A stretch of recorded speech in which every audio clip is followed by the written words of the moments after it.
1 divide by 2 plus 1 divide by 3 minus 1 divided by 6 ಹೋಯ್ತಿದೆ ನೋಡಿ ಉಳಿಸೋದು ಲೆಕ್ಕ ಅಂತ ಕಳೆದ ಲೆಕ್ಕ ಅಂತ ಮತ್ತು ಛೇದವು ಸಮ ಇಲ್ಲ ಇಲ್ಲೇನು ಗೊಂದಲ ಮಾಡೋ ಅವಶ್ಯಕತೆ ಇಲ್ಲ ನೀವು ಅಲ್ಲಿ ಯಾಕೆ ರೀತಿ ಹೆಂಗೆ ಮಾಡಿದ್ರಿ ಪ್ಲಸ್ ತಗೊಂಡಿದ್ರೆ ಇಲ್ಲಿ ಮಾಡ್ಕೊರಿ 2 3 6 ಪ್ಲಸ್ ತಗೋರಿ 2 3 6 ಪ್ಲಸ್ ತಗೋರಿ ನೋಡಿ 2 3 6 ಒಂದಕ್ಕೆ ಬರಂಗಿಲ್ಲ ಫಸ್ಟ್ 2 ನ ಬಾಕೋರಿ 2 ಒಂದ್ಲೆ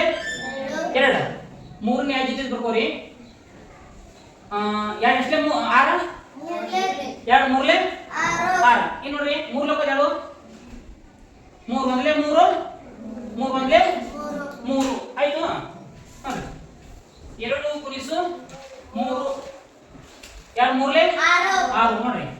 2 3 6 ರ ಲಸ ಎಷ್ಟಪ್ಪ ಅಂತಂದ್ರ 6 ಇನ್ನು ಯಾಕೆ ಚಿಂತೆ ಮಾಡ್ಕೋರಿ ನೀವು ಹೊಸ ಆಗ ಮಾಡಿಲ್ಲ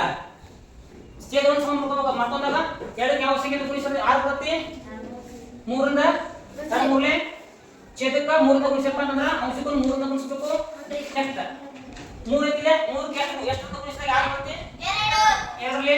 ಇಲ್ಲಿ 2 ಗುಣಿಸಪ್ಪ ಅಂತಂದ್ರ ಅಂಶಕ್ಕೂ 2 ರಿಂದ ಗುಣಿಸ್ರಿ 6 ಕ್ಕೆ ಎಷ್ಟು ಗುಣಿಸಿದ್ರೆ 6 ಬರುತ್ತೆ 1 ರಲ್ಲಿ ನೆಕ್ಸ್ಟ್ 1 ಗುಣಿಸಿದ್ರೆ ಇದು 3 ರಿಂದ ಗುಣಿಸ್ರಿ ಓಕೆ ಈ ಒಂದು ಸ್ಟೆಪ್ ಮುಗಿತಾ ನೆಕ್ಸ್ಟ್ ನೋಡ್ರಿ 3 ಒಂದ್ಲೆ 1 ಮೂರಲೆ 3 2 ಮೂರಲೆ 6 ಓಕೆ ಚಿಹ್ನೆ ಪ್ಲಸ್ 1 2ಲೆ 2 ಡಿವೈಡೆಡ್ ಬೈ 3 2ಲೆ 6 ನೆಕ್ಸ್ಟ್ ನೋಡಿ ಮೈನಸ್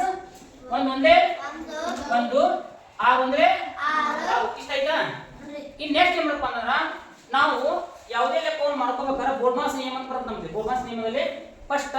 ಕೂಡಿಸು ಲೆಕ್ಕ ಮಾಡ್ಕೊಂಡು ನಂತರ ಕಳಿ ಲೆಕ್ಕ ಮಾಡಬೇಕು ಆಯ್ತಾ ಇಲ್ಲಿ ಕೂಡಿಸು ಮಾಡ್ಕೊಳ್ಳಿ 3 ಮತ್ತು 2 ಕೂಡಿಸ್ರಿ 5 ಡಿವೈಡೆಡ್ ಬೈ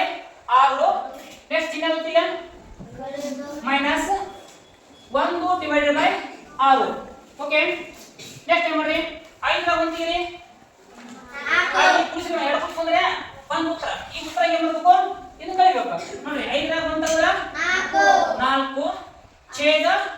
6 ಇಷ್ಟ ಆಯ್ತು ಕೊಟ್ಟ ಇದನ್ನ ಸಿಂಪ್ಲಿಫೈ ಮಾಡ್ಬೇಕಾರ 2 ಮೂರಲೆ 6 2 2ಲೆ 4 2 ಡಿವೈಡೆಡ್ ಬೈ 3 ಇಷ್ಟು ಬಂದ್ರೆ ನಿಮ್ಮ ಉತ್ತರ ಸರಿ ಈಗಿದ